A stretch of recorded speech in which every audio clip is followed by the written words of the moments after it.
Hi friends, welcome to my channel. ഇന്ന് ഞാൻ നിങ്ങൾക്ക് നൈജീരിയൻ ഫുഡായ ഫുഫു, അതുപോലെ സിമ്പിളായിട്ട് ഉണ്ടാക്കാൻ പറ്റിയ ഒരു ചിക്കൻ കറി എങ്ങനെ ഉണ്ടാക്കുന്നതെന്ന് പറഞ്ഞുതരാം.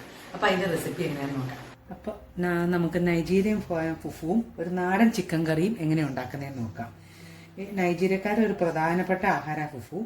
അവർ രണ്ട് രീതിയിലുണ്ടാക്കും. ചോറും ഉരുളക്കിഴങ്ങും വെച്ചിട്ടും ഉണ്ടാക്കും, പിന്നെ കപ്പയും ഏത്തക്കായും വെച്ചിട്ടുണ്ടാക്കും. അപ്പം ഞാനിവിടെ കപ്പ ഏത്തക്കായും വെച്ചിട്ടുണ്ടാക്കുന്നത്. അപ്പോൾ ഇതിൻ്റെ തൊലി കളഞ്ഞ് ഇത് നമ്മൾ അരച്ചെടുക്കുക ആദ്യം ചെയ്യേണ്ടത്. അപ്പോൾ നമുക്ക് ആദ്യമേ ചിക്കൻ കറി, നാടൻ ചിക്കൻ കറി എങ്ങനെ ഉണ്ടാക്കുന്നതെന്ന് നോക്കാം. എന്നിട്ട് നമുക്ക് ഫുഫു എങ്ങനെ ഉണ്ടാക്കുന്നതെന്ന് നോക്കാം. അപ്പം നാടൻ ചിക്കൻ കറി എങ്ങനെ ഉണ്ടാക്കുന്നതെന്ന് നോക്കാം. ഞാനൊരു പാത്രം അടുപ്പിൽ വെച്ചു. ഇനി ഇതിലേക്ക് കുറച്ച് വെളിച്ചെണ്ണ ഒഴിക്കണം. എണ്ണ ചൂടാകുമ്പോൾ നമുക്ക് കടുകിടാം. ഇത് വളരെ എളുപ്പത്തിൽ ഉണ്ടാക്കാൻ പറ്റിയൊരു ചിക്കൻ കറിയാണ്. പെട്ടെന്ന് നമുക്കത് ഉണ്ടാക്കിയെടുക്കുകയും ചെയ്യാം. ഇത് ചോറിൻ്റെ കൂടെയും ചപ്പാത്തിയുടെ കൂടെയും ഒക്കെ നല്ലതാണ്. ഞാനിപ്പം ഫുഫുവിൻ്റെ കൂടെ കഴിക്കാമെന്ന് വിചാരിച്ചത് ഉണ്ടാക്കുന്നേ. എണ്ണ ചൂടായിട്ടുണ്ട്, കടുകിടാം.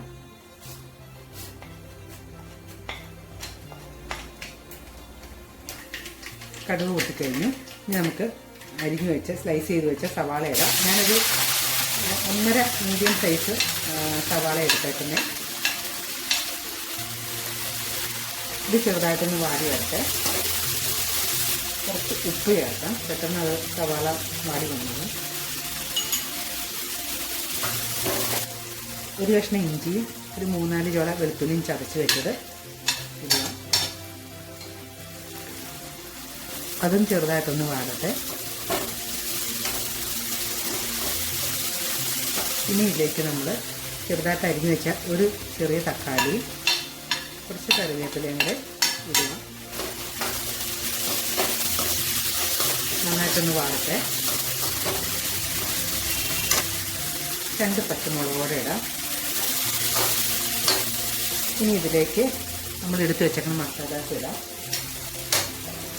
1 ടീസ്പൂൺ മഞ്ഞൾപ്പൊടി, 1 ടേബിൾ സ്പൂൺ ചിക്കൻ മസാല, ഒരു 1.5 മുതൽ 2 ടേബിൾ സ്പൂൺ വരെ കാശ്മീരി ചില്ലി പൗഡർ. അത് ഓരോരുത്തരുടെ എരിവിനനുസരിച്ച് ആഡ് ചെയ്യുക. ഇതെല്ലാം നന്നായിട്ട് പച്ചമണം മാറുന്നിടം വരെ വഴറ്റിയെടുക്കാം. തീ ഒന്ന് കുറച്ച് വയ്ക്കാം. ഇനി ഇതിലേക്ക് നമ്മൾ കഴുകി വെച്ച ചിക്കൻ ആഡ് ചെയ്യുക. ചിക്കൻ ഇട്ട് കഴിഞ്ഞിട്ട് നന്നായിട്ടൊന്ന് ഇളക്കി എല്ലായിടത്തും ഒന്ന് ജോയിൻ്റാക്കാം.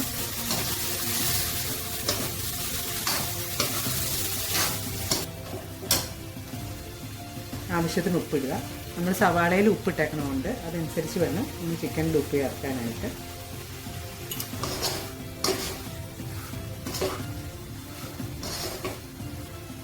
ഇനി നമുക്ക് കുറച്ച് വെള്ളം ഒഴിച്ചു കൊടുക്കാം.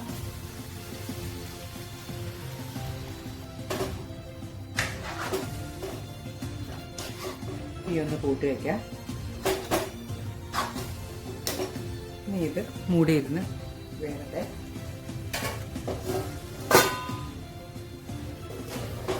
ഇടയ്ക്കിടയ്ക്ക് നമുക്കൊന്ന് ഇളക്കി കൊടുക്കാം. വെള്ളം കുറച്ചുകൂടെ പറ്റാനുണ്ട്. കുറച്ചൊന്ന് കുറുകി വരണം. കുറച്ചൊന്ന് കുറുകി വന്നതിന് ശേഷം നമ്മൾ തേങ്ങാപ്പാൽ ഒഴിക്കും. അത് ആദ്യത്തെ പാല ഒഴിക്കുന്നത്. കുറച്ചുകൂടെ ഒന്ന് കുറുകട്ടെ, വെള്ളം പറ്റട്ടെ. ഇപ്പോൾ ഒരുമാതിരി കുറുകി വന്നിട്ടുണ്ട്. ഇനി നമുക്കിതിനകത്തേക്ക് തേങ്ങാപ്പാൽ ഒഴിക്കാം.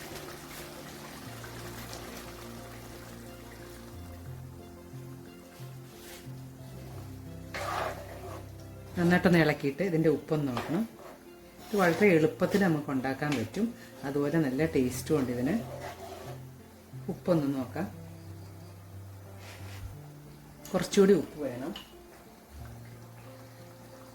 നന്നായിട്ടൊന്ന് ഇളക്കി കൊടുക്കാം. ഒന്ന് തിളച്ച് വരട്ടെ. അങ്ങനെ നമ്മുടെ ചിക്കൻ കറി റെഡിയായിട്ടുണ്ട്. ഇത് എളുപ്പത്തിൽ ഉണ്ടാക്കാൻ പറ്റും. അതുപോലെ തന്നെ ഇത് നല്ല ടേസ്റ്റും ഉണ്ട്. ഇത് നമുക്ക് ചപ്പാത്തിയുടെ കൂടെയും ചോറിൻ്റെ കൂടെയും ഇപ്പോൾ ഫുഫുവിൻ്റെ കൂടെ കഴിച്ചാൽ നല്ല ടേസ്റ്റാണിത്. എല്ലാവരും ഒന്ന് ട്രൈ ചെയ്ത് നോക്കണം. ഇനി നമുക്ക് ഫുഫു എങ്ങനെ ഉണ്ടാക്കുന്നതെന്ന് നോക്കാം. അപ്പോൾ നമ്മൾക്ക് ഇനി നൈജീരിയൻ വിഭവമായ ഫുഫു എങ്ങനെ ഉണ്ടാക്കുന്നതെന്ന് നോക്കാം. അപ്പോൾ അതിന് ഞാൻ ഒരു ഏത്തക്കായ തൊലി കളഞ്ഞ് അതിൻ്റെ കറ കളഞ്ഞ് ചെറുതായിട്ട് അരിഞ്ഞെടുത്തിട്ടുണ്ട്. പിന്നെ കപ്പയും ഒരു മീഡിയം സൈസ് കപ്പയും തൊലി കളഞ്ഞ് അത് കുറച്ചു നേരം വെള്ളത്തിലിട്ട് കഴുകി വാരി എടുത്തിട്ടുണ്ട്. ഇനി നമുക്ക് ഇത് രണ്ടും കൂടെ കൂടി മിക്സിയുടെ ജാറിലിട്ടിട്ട് അരച്ചെടുക്കണം. അപ്പം ഞാനിത് മിക്സിയുടെ ജാറിലേക്ക് ഇടുക.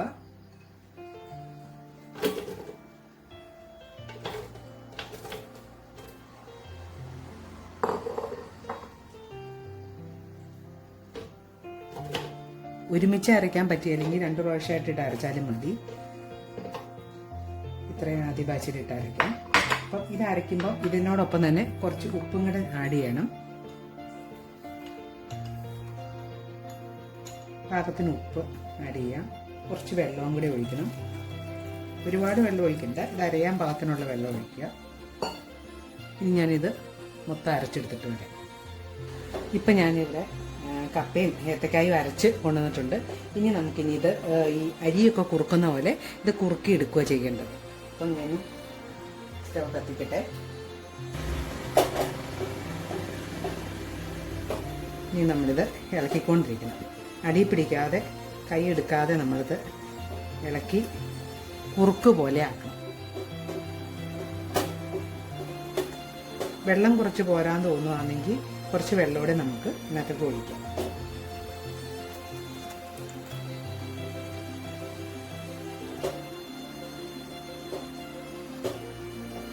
കായും ഈ കപ്പയും ഇതിനകത്ത് കുറുകി വേവണം. അപ്പം പെട്ടെന്ന് ഇത് വെള്ളം പറ്റി അടി പിടിക്കാൻ തോന്നുകയാണെങ്കിൽ കുറച്ച് വെള്ളം നമുക്ക് ഒഴിച്ചു കൊടുത്തുകൊണ്ടിരിക്കാം. തീ കുറച്ചിട്ടിട്ട് നമ്മളിങ്ങനെ കുറേ നേരം ഇളക്കിക്കൊണ്ടിരിക്കണം. നല്ല ക്ഷമ വേണ്ട പരിപാടിയത്. പക്ഷെ ഇത് ഉണ്ടാക്കി കഴിയുമ്പം നല്ലൊരു ടേസ്റ്റ് ഉണ്ട്. ഈ കപ്പയുടെയും മറ്റേ ഏത്തക്കായയുടെയും ഒക്കെ ഇവിടെയും കൂടിയൊരു ടേസ്റ്റ് ആയതിന്.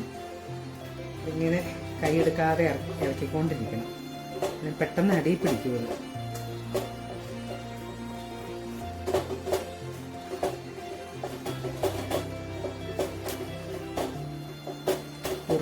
കുറി നല്ലൊരു എന്തൊരു മണം വരും. അതുവരെ നമ്മൾ ഇത് ഇളക്കിക്കൊണ്ടിരിക്കണം.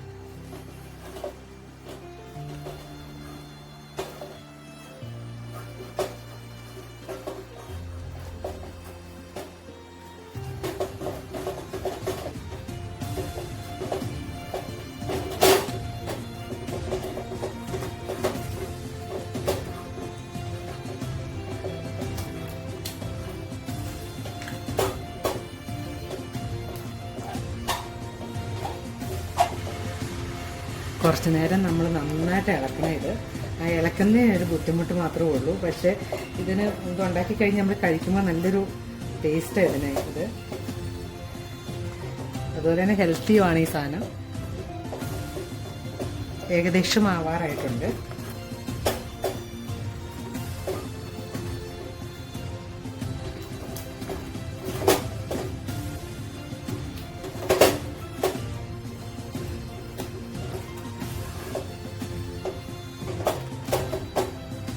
അപ്പോൾ ഇതായിട്ടുണ്ട്. നല്ലൊരു മണമൊക്കെ വരുന്നുണ്ട്. കപ്പയുടെയും കായയുടെയും കൂടെ വെന്ത് കഴിയുമ്പോഴൊരു മണം വരുന്നുണ്ട്. ഇനി നമുക്കിത് സെറ്റാക്കാനായിട്ട് ഒരു 5 മുതൽ 10 മിനിറ്റ് നമുക്ക് ഫ്രിഡ്ജിൽ വയ്ക്കാം. ഫ്രിഡ്ജിൽ അത് വെക്കുമ്പോൾ ഒരു പ്ലാസ്റ്റിക് റാപ്പിനകത്തോ അല്ലെങ്കിൽ നമ്മുടെ ഈ സിപ്ലോക്ക് കവറില്ലേ അതിനകത്തിട്ടിട്ട് നമ്മളൊന്ന് ഷേപ്പ് ആക്കിയിട്ട് ഫ്രിഡ്ജിലേക്ക് വയ്ക്കാം. അപ്പം ഞാൻ നിർത്തട്ടെ. ഇനി നമുക്കിത് സെറ്റാവാൻ വയ്ക്കാം. ഞാനിവിടെ സിപ്ലോക്ക് കവർ എടുത്തേക്കുന്നത്. നമ്മൾ ഇതിനകത്തേക്ക് ഇത് കുറച്ച് കോരിയിടാം.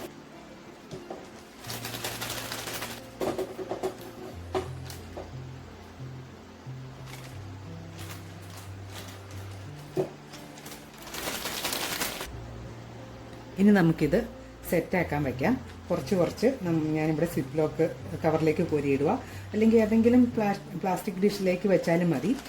കുറച്ച് നേരം എന്നിട്ട് ഫ്രിഡ്ജിൽ വെച്ച് കഴിഞ്ഞാൽ അത് സെറ്റാവും. നമുക്കൊന്ന് എല്ലാം കൂടെ ഒതുക്കി ഒന്ന് ഷേപ്പാക്കിയിട്ട് ഫ്രിഡ്ജിൽ വയ്ക്കാം. ഇത് കുറച്ച് നേരം ഫ്രിഡ്ജിൽ വെക്കട്ടെ, സെറ്റാവട്ടെ. അങ്ങനെ നമ്മുടെ നൈജീരിയൻ വിഭവമായ ഫുഫു റെഡി ആയിട്ടുണ്ട്. അതോടൊപ്പം ഈസി ആയിട്ട് സിമ്പിളായിട്ട് ചെയ്യാൻ പറ്റിയ ചിക്കൻ കറിയും ആയിട്ടുണ്ട്. അപ്പോൾ ഇത് എങ്ങനെയാണ് കഴിക്കേണ്ടതെന്ന് വെച്ചാൽ നമ്മളിത് കുറച്ച് ഇങ്ങനെ എടുത്ത് ചെറിയ ബോൾ പോലെ ആക്കിയിട്ട് നമ്മുടെ ഏത് കറിയാണ് ആ കറിയിൽ മുക്കിയിട്ട് swallow ചെയ്യുകയോ ചെയ്യുന്നത്. സൂപ്പർ ടേസ്റ്റ് ആട്ടോ ഇതിന്. എല്ലാവരും ഒന്ന് ട്രൈ ചെയ്ത് നോക്കണം. ഈ റെസിപ്പി ഇഷ്ടമായ എൻ്റെ ചാനൽ സബ്സ്ക്രൈബ് ചെയ്യാനും ലൈക്ക് ചെയ്യാനും ഷെയർ ചെയ്യാനും മറക്കരുത്. Thank you. God bless you.